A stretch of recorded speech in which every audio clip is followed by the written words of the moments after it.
ጭራሽ ማጠብቀው ነገር ነው በቃ እሷም እህቷ አይደለችም እሱም ወንድሟ አይደለም ባልና ሚስት ነበሩ ሰው ሁሉ የሚያውቀው እሷና እሱ ባልና ሚስት እንደሆኑ ነው አስበው እንግዲህ ለኔ በጣም ከባድ ፈተና ነበር የሆነብኝ ያን ሰዓት በርግጥ አልፌዋለሁ እኔ እግዚአብሔር ይመስገን በጣም ብዙ ነገር እግዚአብሔር በህይወቴ አስችሎኝ አልፌው እዚህ ደርሻለሁ እስካሁን ያለሁት እግዚአብሔር ስለረዳኝ ነው ከጎኔ ስለነበር ለቅሶዬ ከእግዚአብሔር ጋር ስለነበረ ነው ከዛ እሷና እሱ ባልና ሚስት መሆናቸውን ሰማሁኝ ከዛ ያለሁበት ቤት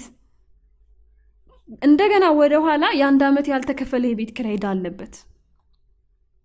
እየኖርኩበት ያለሁበት ቤት ማለት ነው አስበው እኔ ሁለቱም ቤቶቼ በሽያጭ አጥቻቸዋለሁ ለነሱ የሆነ ነገር ለማድረግ ስል ይሆነኛል የምርም የኔ ሰው ነው ብዬ ለሱ መኪና ለመግዛት ለህክምና ብዙ ነገር ያለው በጣም ብዙ ነገር በቃ ህይወቴ ተበላሽ ሁሉም ነገር ድራማ ሆነ እዛ ጋር በቃ የኔ ህይወት ጨለመ ባልና ሚስት ናቸው እኔ ብቻዬን ነኝ ሁለቱም ቤቶቼ ተሽጠዋል መኖሪያ ቤት ማረፊያ ቤት የለኝም የምሰራው ስራ የለኝም ስራ በፈለጋ ላይ ነኝ ገንዘብ እጄ ላይ የለም ከዛ ቤት ነገ ውጪ ዛሬ ውጪ ልባል እችላለሁ በጣም ብዙ ነገር በቃ ማአት የሆነ ዶፍ የሆነ ዝናብ ራሱ ጥሎ ያልፋል እኔ ጋር ግን የደረሰብኝ ነገር ማያልፈኝ ነገር ጥሎኝ ማያልፍ ነገር ሆነ ሁሉም ነገር ድራማ እንደሆነ የኖርከው ህይወት ሲነገር ምን እንደምትው